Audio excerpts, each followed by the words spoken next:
All the momentum that we were anticipating just stopped. The COVID-19 pandemic forcing significant changes over the last year and a half. I lost all that staff, and then getting them back was just, it's hard. A lot of people left the industry. We faced obstacles. We've had anxiety, fear, but kids, they didn't understand what a pandemic was. And grieved our losses. I don't think anybody can plan on anything like this. Nonetheless, we pushed on. Teachers are teachers. They're going to teach no matter what. That's a teacher. Everybody had to sacrifice through that in order to have the opportunity to go compete. We felt 100% the right thing to do was to go compete. Holding on to faith. We can't plan anything.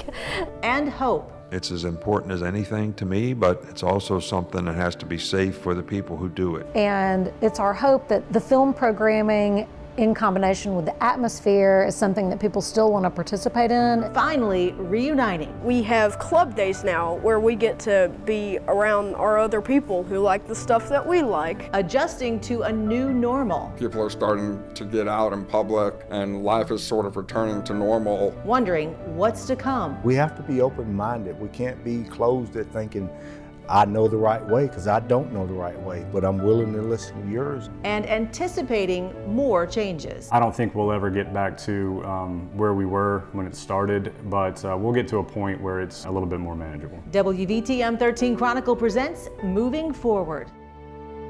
Thanks for being with us, everyone. I'm WVTM 13 Chronicle host Lisa Crane. Many of us are moving forward from the last year and a half of the pandemic. But in doing so, COVID-19 infections and hospitalizations are spiking yet again. Here's a look at where Alabama stands with overall transmission. As of August 10th, the State Health Department reports every single county in the state has high levels of transmission. You can see every single county there in the red. The number of COVID-19 vaccinations being administered in the state and across the U.S. also on the rise. The CDC says vaccinations rose steadily over the month of July, even in southern states where there's a strong hesitancy about the shot. Dr. Karen Landers with the Alabama Department of Public Health believes that's because people are learning more about the Delta variant. My biggest concern right now is we're going to get a variant somewhere in the United States, and I said earlier this week, I hope it's not in Alabama. We're going to get a variant that escapes this vaccine.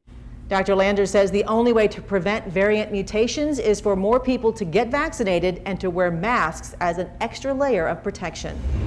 When the pandemic took off in March of 2020, schools were really the first public places to be hard hit. As you remember, most schools initially dismissed for just 1 week, but that week turned into the rest of the school year. Then last school year was by no means back to normal. Now we're at the beginning of yet another school year that will undoubtedly be impacted by COVID-19.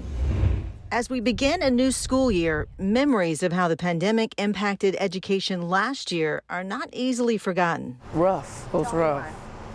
Homeschool kids, computer work. I'm used to paper and pen. Chaos, uncertainty, fear. It's been difficult. It's been hard to get into a rhythm. So what will this new year be like for our children? There's no doubt many students are behind, and teachers will be trying to balance teaching students what they didn't learn last year and introducing them to the curriculum they need to master this year. We're real far behind. Even the schools that went to school tried to make it be normal. They're behind. They took some preliminary tests, and they didn't share the results to the public, but nobody performed well. All that while still dealing with an ongoing health crisis. Parents have very differing views on what that should look like. I do hope for a sense of normalcy. I hope that the kids are able to get back. I'm really hoping for no masks. I feel like that's just a barrier. You can't see kids smile. You can't tell their emotions. If they're having a rough day, you just don't know it. I am somewhat concerned with returning to school in the in-person setting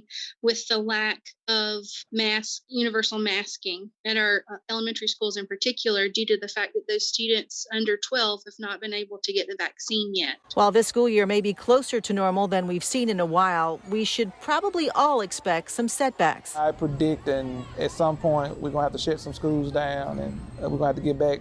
We're going to be reacting again instead of being proactive. Students are resilient and seem to be taking the unprecedented changes we've seen over the last 18 months in stride. I don't like school like most kids, but I do like to go to school and see my friends there and just chat with everybody. I like to be around people and around my friends. And while some may be behind in reading, writing, and arithmetic, they're learning some valuable life lessons on this chaotic journey. Stay safer, wash my hands more, just live life because life is short. The pandemic pushed some teachers to retire earlier than planned or leave the classroom altogether, changing careers. The state's second largest school district, Jefferson County, is feeling that impact. The district is down about 70 educators. Statewide, schools are competing to hire quality teachers. We're looking to fill some of those vacancies short term with maybe some of those individuals who have been pulled out of the classroom for coaching purposes to push back into the classrooms to assist. We hope that we can maybe gain some fresh blood in the profession. Maybe individuals who are looking to have a second career can come into the teaching field. We would love to have them. Jefferson County Schools hoping the district's family-like atmosphere can attract prospective employees. The pandemic has pushed most folks out of their comfort zones, and for some, that was just the push they needed. Our Carla Wade met a woman who turned the stress and change brought on by COVID into a new career path.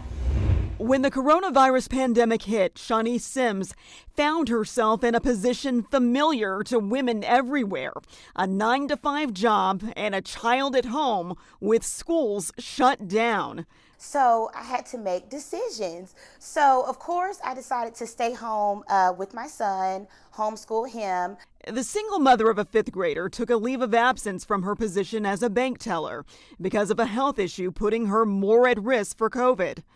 In between lessons, she reverted to a childhood habit. But around the home, I started, drawing, coloring, just to keep myself entertained. And, Giovanni looks up and he says, "Mom, you really need to start selling this." Suddenly, a way to stave off quarantine boredom became a viable work-from-home business plan. As pandemic restrictions eased, she launched Giovanni's Canvas, naming it after her son, who's still getting used to mom flipping a side hustle into a career. Sort of a vibe when she's not here at the grocery store, but at the same time it's kind of fun when she is here. She now hosts paint parties with customized art. Groups choose a theme and a color scheme. So they send me an image. I draw every canvas by hand. So the images are already pre-sketched there for you. So it's kind of like coloring. Now she's weighing whether she'll ever return to a full-time office job. I think because with the 9-to-5, we get lost in it. You don't really have time for your own dreams, especially with being a single mother. All you can think about, well, for me, all you can think about is making sure there's food on the table, their grades are good, you're blessed if you can squeeze in time for sports. She says the benefits of working from home are intangible. I was able to be hands-on with his learning experience instead of waiting to get a grade and find out then it may be either good or bad. So it's more hands-on in his life in every way. And big ups to teachers because it was hard. It was a really hard year. But now she's turning blank canvas into a fresh start. Carla Wade, WVTM 13. It is amazing how many aspects of our lives the pandemic has actually influenced, like housing prices. They're at historic highs, and the coronavirus played a huge role in that. Home prices are higher than ever in Alabama. Good news for sellers, not so great for buyers. The situation is keeping those who work in the industry very busy. We are seeing home sale prices rise every month. Just when I think we've capped out, we get another surprise the next month. The reason may be as simple as supply and demand. There are fewer homes for sale, so competition is fierce. Many homes are going for well over asking price, and potential buyers are often outbid. There's a lot of stress involved there, on top of the normal stresses of moving, getting your house ready to sell, packing, getting rid of a few things, decluttering. There's all kinds of stuff that goes along with the stress level of the home buying process. So why so few homes on the market? One reason is there are fewer new homes being built. The pandemic created shortages of lumber, windows, roofing, as well as plumbing and electrical supplies. That pushed up the prices. In terms of lumber, it's come down a lot. I mean, it spiked. We were at one point up to 300 or 400% more than what we were paying before the pandemic hit, which was obviously very tough. It's come back down. The futures pricing right now is looking like maybe being 100% higher than what we were paying. And sadly, that's exciting for us.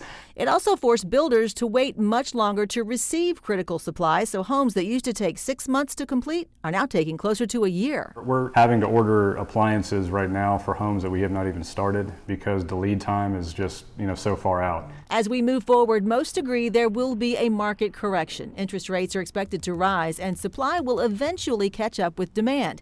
In the meantime, broker Brian Knox has some advice. For sellers, sell now. Make a way. Go live with somebody, rent something, do whatever you have to do. Historic high prices for homes. Capitalize on that market. Buyers may want to be patient, and if you can, wait for that market correction. It's going to take a lot more houses being built to get to a point where the inventory isn't still critically low. I do believe there's going to be a market correction at some point. Obviously, I don't have a crystal ball and know when that's going to be. Since the pandemic started, the number of homeless families in Birmingham has jumped 10%. There are fears those numbers could rise even higher when the CDC's latest eviction ban expires on October 3rd. An extension of the original ban ended at the end of July, but a newly issued moratorium will temporarily halt evictions in counties with substantial and high levels of COVID-19 transmissions. This covers areas where 90% of the U.S. population lives. There is help out there for those struggling to pay rent. The federal government has issued $46 billion in emergency rental assistance.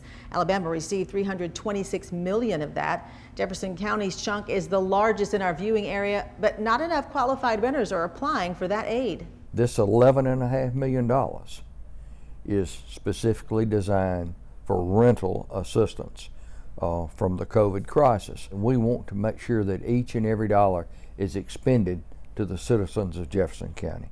Now, you must meet certain residential and income requirements to qualify and be able to prove the pandemic could leave you homeless. When it comes to rental assistance in Birmingham, more than $5 million is currently available for anyone who may be in danger of eviction. Funds can be put toward overdue rent payments and utility bills, as well as future payments. We can go back, I think, 12 months to pay rents that are behind, and we can go 3 months ahead. It is imperative that we get these applications moving and flowing, because we recognize that there is a great need. The city says this aid is also available for landlords. The Salvation Army of Greater Birmingham is also stepping in to help those who may be pushed into pandemic poverty. Assistance is available to help families in Jefferson County with past due rent and mortgage payments, as well as past due utilities like sewer, electric, gas, and water. To qualify, you must have documented proof of income loss due to the pandemic, and you must be a Jefferson County resident. You can find a complete list for the documentation you'll need, along with contact information for the Salvation Army, on the WVTM 13 app.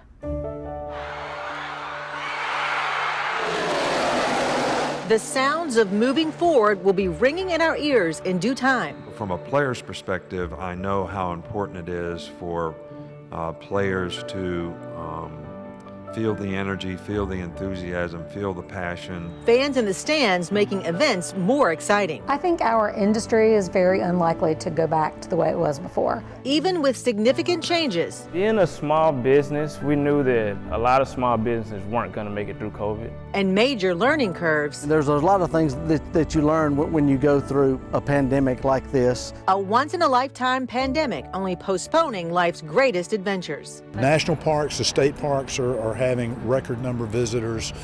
Even some of the theme parks are doing really well, Disney World and Universal Studios. This is WVTM 13 Chronicle moving forward. Welcome back in. I'm Chronicle host Lisa Crane.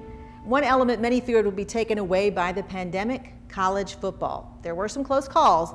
As we head into a new school year, many still question, will college football be a full go this fall? Our Rick Carly shows us what we learned last fall that may help college football return to the event we all know and love. Game day! To understand how far we've come, we have to be reminded of how far we fell. How much the sport of college football means to us. We all know what college football means in this part of the country. It is not just a sport. It is not just a religion, it's a way of life. Bama announcer Eli Gold knows what the sport means. He beat COVID-19 in 2020, and he now enters his 33rd year of doing radio play-by-play. Terry Henley ran wild at Auburn, helping his quarterback Pat Sullivan win the Heisman Trophy. That was 50 years ago. 50 years of memories. And all these memories remind you of why college football is so important to us. And that's why 2020 was such a challenge. Thousands of fans never had a chance to watch their team in person, as due to COVID-19 restrictions, most stadiums were limiting capacities to 20%. It's sort of like, I guess, getting in a bed that somebody poured a pitcher of water, cold water in it. It was no excitement. And the players? Even the best coaches in the best conferences noticed. Players that went out early for the draft all had very sad eyes when they said that the thing that I regret most is playing my last season and we didn't have 100% fans. What did coaches, players, and administrators learn in 2020? Well, they learned that through hard work and trust, a college football season, while delayed, was eventually completed. Everybody had to sacrifice through that in order to have the opportunity to go compete. We felt 100% the right thing to do was to go compete. It wasn't only the most powerful of conferences. All of college football faced challenges: daily testing, checkups, separation. It was tough. I think the original what does COVID look like, then the opt-out was added in, and then just the weekly. It was tough. It really was. What coaches, players, and fans learned from 2020 was resilience. And now, with the Delta variant being an issue, college football drives cautiously toward a new season in terms of looking for normalcy to return. On the schedule, 100% capacity, the marching bands, college football as we know it. It's as important as anything to me, but it's also something that has to be safe for the people who do it. We want to all stay vigilant and keep doing the things we're supposed to do, but it's totally different. We're heading in the right direction. There were some amazing moments in 2020. Coach Saban beat COVID and led Bama to a national championship. Coach Clark led the Blazers to a conference title, and the Auburn Tigers welcomed in a new coach. Now, it's time to take the lessons learned from last year and welcome 2021 as practices have begun in the hot August summer. Everybody asks me, are you ready for the humidity? And, I am. Yes, college football will be heating up soon. With fingers crossed and stadiums rocking again, normal could be returning. I think just getting fans back in the stands, and we're going to continue to do the things we need to do to be safe. But I really do. I think it'll be very close. But it's even better, right, when you're in person and experiencing this. It's the noise, when you feel the noise and the excitement and the energy. It's a rush that is second to none. Everybody's going to be happier this year, there's no question. America needs football right now. They need football. Here in the South, many of our lasting memories involve college football. After all, it is bred into us. It's part of our DNA. Jam-packed stadiums, Bama fans singing Dixieland Delight, Auburn fans enjoying the Tiger Walk, the UAB marching band strutting into brand new protected stadium. I am crossing my fingers, and I know that you are too. Well, high school sports fans are also hoping for a stellar season. The new executive director of the Alabama High School Athletic Association says there are always health and safety concerns in athletics, and this past school year was no different. He says the organization and member schools followed recommendations made by state leaders and did a good job forming game plans for the sports seasons and keeping students safe. And while there will be continued concerns as students get ready for their sports, all teams can do is really rely on those recommendations. I don't know if I can squash your concerns because everybody's concerns are legitimate. I might not agree with your concerns, you might not agree with my concerns, but everybody's right. There's no wrong in this because your concern is only dealing with your family, which we have to respect. So there's no squashing it. I'm going to listen to your concerns. We have to be open-minded. We can't be closed at thinking, I know the right way, because I don't know the right way, but I'm willing to listen to yours, and there's no wrong answer in this. All you NASCAR fans can rejoice. The Talladega Superspeedway is dropping its capacity restrictions. That starts in October, and that means full access to the garage experience. The Saturday night infield concert and everything else that comes with race weekend will be at full capacity this fall. From financial hardships, we were looking at, okay, where's rent going to come from? Where's power bill going to come from? We haven't seen a decline in occupancy rates yet, but I think that's coming. And mental health challenges. We got a lot of calls from people saying, is this ever going to end? There's going to be situations that happen in our lives, and so we have to learn how to, deal with them. To several shortages. The state of Michigan got shut down for 2 months. That stopped a flow of cars. The weekdays, I feel no problem. It's the weekends. We're finally emerging after a long year and a half. It's been nice. I've made friends with the people that I didn't know. Reuniting with loved ones. We were able to visit outside with the plexiglass wall between us. And jetting off. Everybody's ready to get out and go somewhere. It seems as though the world is awakening and moving forward through the pandemic. Alabama nonprofits are rebounding from helping more with less. Hundreds of organizations saw drops in donations while demand for their services soared. John Papke explains how charities are surviving. They got things in here like tuna. For Tamika Holmes, each of these food boxes offers hope. Her Community Care Development Network hands them out to hungry families every month. We try to give out as much as we can. But when the pandemic hit in March 2020, donations to help buy the needed nourishment faded. Because our donations had dwindled down so much, we were looking at, okay, where's rent going to come from? Where's power bill going to come from? While their revenue dropped by a third, calls for help from agencies like Holmes continue to pour in. The nonprofits have been, they're my heroes because they have been asked to do more with less. Christopher Nani runs the Community Foundation of Greater Birmingham. Their surveys of 260 partners paint a clear picture of the pandemic's blow to nonprofits. 79% expect need for help to grow this year. 72% saw their revenue drop in 2020. 1/3 experienced funding declines of 25% or more. But Nani said it could be worse. We were afraid of nonprofits shutting down. Only 3 or 4% of them did. A lot of them held steady. It just shows how resilient our nonprofit community is. So when they drive through and they get their box, they can say, can I have toiletries as well? We come in and grab it. In fact, thanks to major grants from the foundation and the city of Birmingham, Holmes' mission to deliver career development classes and food boxes is growing. While the CCDN is providing food to nearly 3 times as many families as they did last year, the pandemic has also caused mental health problems to skyrocket as the top issue for the people they serve. Nani says their surveys also showed the pandemic's emotional impacts topped all other problems clients are facing. Mental health came out as the #1 priority in the community and then for nonprofits also. So that's something that we need as a community to really invest in. Holmes hopes her supporters keep paying it forward so she can invest in her community's future. That's a dream of mine, that we continue to have the giving heart that we had during the pandemic, that it continue. And she can continue delivering one box of hope at a time. John Papke, WVTM 13. COVID-19 closed offices. If they take 30% less space and then a year from now the employees want to come back, they're not going to have office space for them. Shuttered businesses. And of course, we had to actually close our doors for 5 days. The sales part was considered non-essential. Caused serious shortages. I think it's really just people started understanding that, there's a better quality of life. And took a toll on our mental health. Some people didn't know they had anxiety or depression until COVID happened. Now we're leaving our homes. Now we're seeing a huge uptick in the amount of people that are really into the hobby now. Hugging those we missed. Although she wasn't with her traditional group of friends, they were all people that Mother knew very well. Creating memories. Lots of special events around town are doing really well right now because people have felt cooped up and trapped at home. And leaving a lasting mark on our favorite destinations. I think we've got a much higher percentage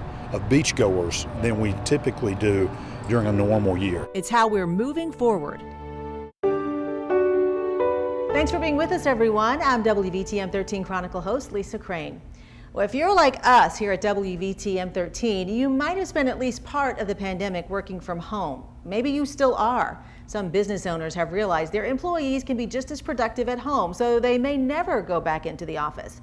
But what happens to all the office space that was once packed with employees? Our Ian Wright takes a look at how the pandemic changed the way we live and work. Traffic in downtown Birmingham, a welcome sign that many businesses are back to working in person. But what does the future look like after so many worked from home for much of the last year? We haven't seen a decline in occupancy rates yet, but I think that's coming because as leases expire, tenants are going to take less and less space. Blake Crow with South Pace Properties focuses on commercial real estate. He doesn't expect to see a big decline, but adds it can be a tough time for tenants to sign a new lease. If they take 30% less space and then a year from now the employees want to come back, they're not going to have office space for them. But on the flip side, if they don't decrease their space, the employees are happy working from home. Now they're paying for 30% more space than that they don't need. And that's where FlexSpace comes in. The clients that are reducing their space, they're reducing it in keeping offices that are flex offices. In other words, this isn't Tom's office, this is Tom's office on Monday and Tuesday, and on Wednesday and Thursday, it's Sue's office. Overall, Blake tells me the occupancy rate downtown is about where it was pre-pandemic, and here's how that breaks down. In downtown, there's about 5.5 million square foot of multi-tenant office space, and about 1.2 million of that is vacant. And there's another piece to the downtown real estate puzzle, residential real estate, something two developers tell me has really picked up. I'd say it really started about November, when we got word that a vaccine was coming out. And then we really started getting an uptick in activity. And in fact, yesterday we put this very unit under contract. Kathy O'Cronley and Michael Randman developed the new Ideal department store into lofts, all while navigating COVID-19. Lost one pre-sale, but everybody else hung tight and actually closed on the units. But we didn't have any new sales for a good 6-7 months because of COVID. Today, they are 80% sold out and moving ahead on a second residential project that's already pre-sold 27 of its 46 units. A promising sign in a downtown coming alive again and continuing to grow as the economy also finds its footing post-pandemic. I would think you will see people start to come back in. UAB is such a generator, and yet you'll still see people move out. I mean, there's kind of a dichotomy that's in the market right now. Ian Wright, WVTM 13 News. COVID-19 has impacted many businesses, especially when it comes to fitness. Ryan Hennessy spoke with two business owners who had very different pandemic experiences. Being a small business, we knew that a lot of small businesses weren't going to make it through COVID. Gyms like Grindhouse had to work hard to stay afloat during the COVID-19 pandemic. And when Ivy wanted to shut down the state, so we was like, we got to switch to Zoom. We got to do virtual workouts. So we did virtual workouts we did 2 classes a day. So we did one at 8 o'clock and we did one at 4:30. While gyms struggled, the bicycle business boomed. So really what started happening was all the bikes that everybody could order just at any given moment just started getting pushed back and pushed back and pushed back, and now we're at about a year or so out for most bikes that are coming in. Moving forward now, bike stores have gained new riders, especially here in Alabama. A lot of people, we've got great places like Oak Mountain, Red Mountain, Tan Hill, all these places around here that were really easily accessible. So the people that weren't all into biking at first got into it, and they very easily just went and got to go all these places. And now we're seeing a huge uptick in the amount of people that are really into the hobby now. Whether it's a gym or a bike shop, more people feel more comfortable giving these small companies business. That's what we want to convey to people, just to get up, get out, get active, get back in the gym. It's okay, it's safe to get back in here. It's a good thing to be around your family. The hope for both businesses is that active things like biking and working out brings back a sense of normalcy. Ryan Hennessy, WVTM 13. If you're in the market for a new car, good luck. They are hard to find these days, and most sell as soon as they hit the dealer lot, if not before. This is one other aspect of our life the pandemic has punched. If you've driven by a new car dealership lately, you've probably noticed more concrete than cars. The pandemic created a new car shortage. The state of Michigan got shut down for 2 months. That stopped a flow of cars, and it took several months after that for for us to really see an effect. There's also been issues with the plants that make car parts, like the worldwide shortage of computer chips used in new vehicles. We have been slowly catching up. We normally have about 220 cars in inventory at all times, and today, total new and used both, I have probably less than 40. Most of the people who are buying new cars now are buying them sight unseen. We have a lot of cars on order. 75% of what we're selling are cars that are pre-ordered, not for somebody particularly, but they're sold as they come in. The new car shortage has also made used cars much more valuable. It's simply supply and demand. You may have received email offers from dealers that want to buy your current vehicle. It's worth more now than it ever is. And in some cases, you're seeing some used cars on the market, late model 2021s are priced at what they were new, or in some cases even greater. If you're in the market for a new vehicle, you might want to hold off for a few months. That's when you could see some deals. We're starting 22 model year build up, but we're still building 21. So typically this time of year, we're already receiving a few 22 models in. So I think toward the end of the year may be a good time for consumers to buy. Anytime there's inventory, it's a good time for the buyer because us as dealers are motivated to sell. At that point, you're more likely to see incentives like rebates and low interest rate offers. Scott Barber says he's glad to see the light at the end of this pandemic tunnel. Dewey Barber Chevrolet only shut down for 5 days and didn't lay off one single employee. We've been fortunate with a great customer base, the longevity here, the longevity of our customers, the loyalty of our customers and employees as well. We never felt that, we knew that we were going to have to tighten our belt a little bit, do things a little bit different, but we felt we could weather the storm. Back to entertainment. We were seeing families come out just to get out of their house and, watch a favorite movie. And back on the road. Our travel agents have been really, really busy, but that's a good thing. It means that things are starting to get back to normal and people are ready to travel again. Moving forward through these tough times. I know that there are a lot of hurting people, and I don't want to see anyone go through what I went through. Overcoming challenges. The pandemic showed us, worst case scenario, we could work through it. And focusing on family. I think whatever normal's going to look like, if this is it, then that's wonderful, but life can change.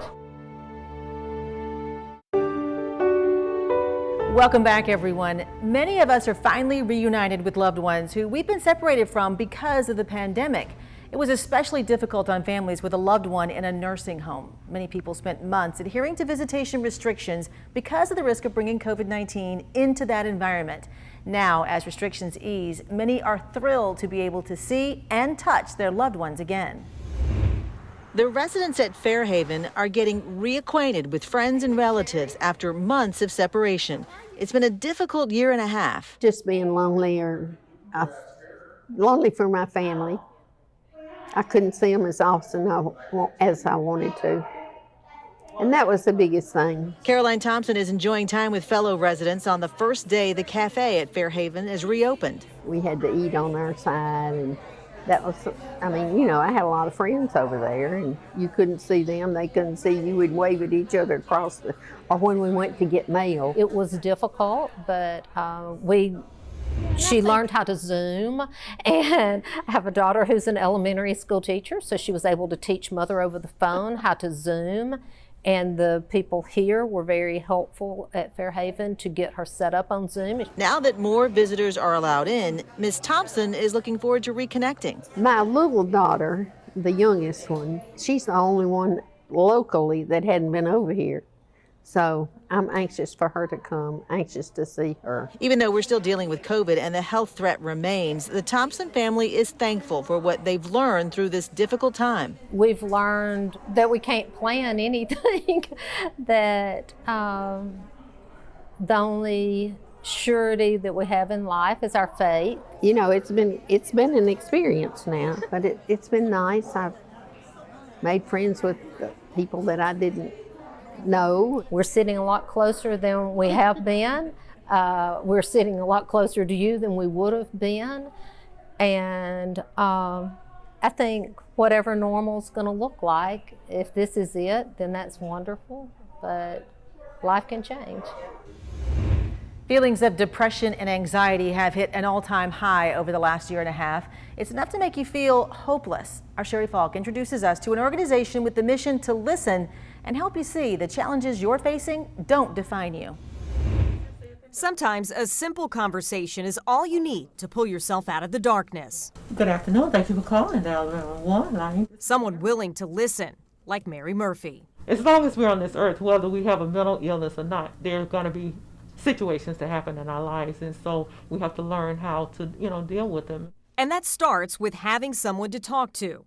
Mary is a certified peer support specialist with Wings Across Alabama, a mental health organization run by people with lived experience. My life has been a pandemic, I guess you could say, on a different level, but I've gone through so much in my own personal life, from a child, all the way to adulthood, and it wasn't until I was later in my adult life that I received the help that I needed. Depression, anxiety, PTSD, even fears about life during and after a pandemic are all things that she and others who man the Warm Line can relate to.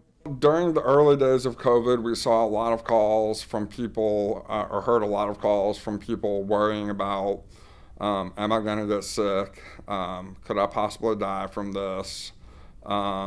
And then later, we got a lot of calls from people saying, is this ever going to end? Wings Across Alabama is funded by the Department of Mental Health. Executive Director Thompson McCorkle says you can reach someone 7 days a week between 2 and 9 p.m. He's working to expand those hours. It's a non-crisis number. Some people didn't know they had anxiety or depression until COVID happened and they were isolated and in their homes by themselves. For others already diagnosed, it just exacerbated their situation.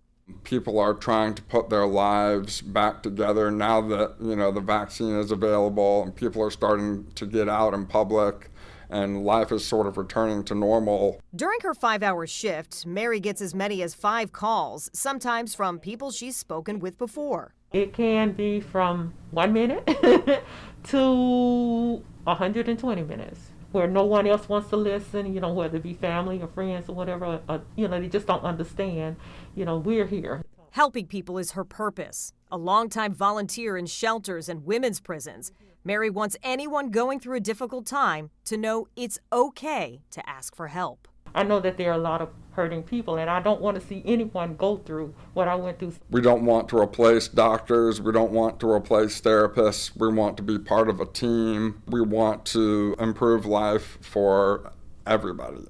Erasing the stigma that comes with mental health issues, one phone call at a time. Sherry Falk, WVTM 13 News. If you want support from Wings Across America, contact the Warm Line at 1-844-999-4647. If you or a loved one is struggling with mental health, there are several resources available. The National Suicide Prevention Lifeline is one of them. That number is right there on your screen, 1-800-273-TALK. A list of other helplines will be available on the WVTM 13 app.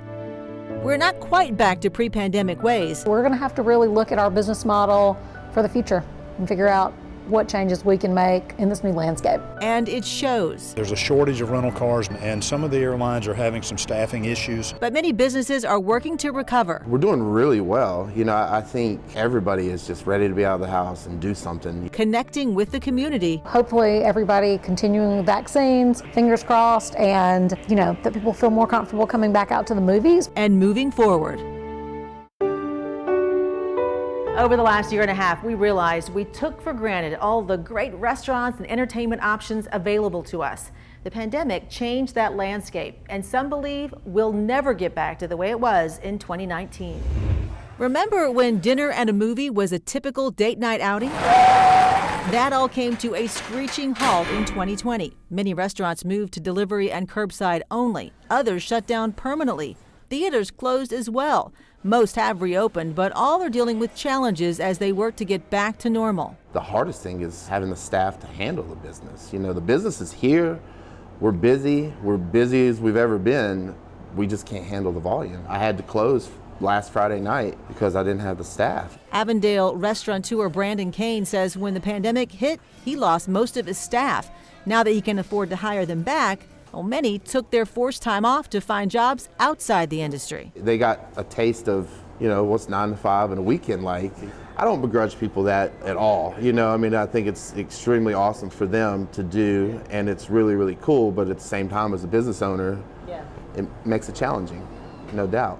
At Sidewalk Cinema downtown, they're getting ready for their annual film festival. Last year, after 20-plus years of hosting the festival in Birmingham's historic theater district, they had to move to the Grand River Drive-In. Lots of stress, lots of wondering if we were doing the right thing, even to host the event at all. This year, it'll be back downtown, and ticket sales indicate people are ready to get back to normal. Although Cook says the movie theater industry will never return to its pre-pandemic glory when there was a theatrical window up to 90 days when the only place you could see a new release was in the theater. We all, I think, knew that the pendulum was swinging in that direction in terms of just digital content being more and more and more available and with a shorter theatrical window, but now there's no window. To survive, Cook says theaters are going to have to step up. I think a lot of folks who enjoy going to the movies, they like the total experience of the movies, and that's one thing here at Sidewalk that we really want to stay focused on, and it's our hope that the film programming in combination with the atmosphere is something that people still want to participate in. Chef Brandon Kane also learned some valuable lessons over the past year and a half he'll take with him moving forward. We learned that we could operate extremely low staffed, and we would have to make some modifications and kind of pivot. We knew we can do that. Again, we don't really want to, but we know we can. After months of cabin fever, people are ready to get back out and see the world again. As traveling picks back up, prices and problems are on the rise. Brittany Decker has more on the ever-changing restrictions and what you can expect if you're heading out of town. Everybody's ready to get out and go somewhere. Who can blame people? It's been over a year of monitoring COVID-19 infection rates, on again, off again lockdown restrictions, and quarantine fatigue. Our travel agents have been really, really busy. Even booking a trip for a travel expert, Clay Ingram, and his wife. They just got back from a nice getaway. He said the trip was smooth, and his destination made sense. Talking with one of our AAA travel agents, we discovered that you can actually fly to the Virgin Islands and stay for 5 days cheaper than you can drive to the Gulf Coast and stay 5 days. Ingram says the #1 destination right now is the beach. Little availability, the prices are very, very high. With travel surge comes travel challenges. Air travel, for example, passenger volumes hitting pandemic records, middle seats no longer empty, security lines and parking lots more congested. Many can't handle the demand. Some of the airlines are having some staffing issues, just like every other business in the world right now. And so it's been a little bit of a challenge for them, but they're moving in the right direction. Things are getting better. Airfare rates rising, and so are the price of rental cars in many places, due in part to a shortage. A lot of the rental car companies sold off some of their fleets during the pandemic, planning to restock those fleets now, but there's a computer chip shortage, which is causing a car manufacturing shortage. I'm no travel expert, but I love to travel. On a recent trip to Montana, I realized too it was really difficult to rent a car. Prices were through the roof. So a friend and I got creative. We rented this truck with a camper attached for transportation and lodging. And we did it through a site called Outdoorsy, basically the Airbnb of RVs. It's been booming now that people are traveling again. We explored Glacier National Park, and it was amazing. One thing through my research, you need to check the park websites before traveling, as there are restrictions in place since COVID. In our case, very limited ticketing entry to areas of the park that are impossible to get last minute. So we had to schedule our day accordingly to accommodate. Ingram says wide open spaces to travel are very popular right now. National parks, the state parks are having record number of visitors. Even some of the theme parks are doing really well. Disney World, Universal Studios, that's somewhat of an outdoor type destination for the most part. As for international travel, he says you need to pay close attention. Because every country has their own set of restrictions and their own rules about coming and going. Ingram says travel agents can help with that and any questions you may have to plan your own getaway. Brittany Decker, WVTM 13. As we push on through the pandemic, we continue growing and learning. There is light at the end of the tunnel, even as we see increases in COVID-19 cases and hospitalizations, like reuniting with loved ones, cheering on our favorite sports teams in person, going shopping, out to eat, or on a trip, and sending our kids back to the classroom. Not to mention all the things we hope to overcome as we move forward, like stress and the challenges of working from home and any shortages the pandemic has brought on. Thanks so much for joining me for WVTM 13 Chronicle Moving Forward. I'm always looking for unique stories and amazing people here in Alabama. If you have a Chronicle idea, let me hear from you. Contact me on Facebook or at WVTM13.com. Until next time, I'm Lisa Crane for WVTM 13 Chronicle.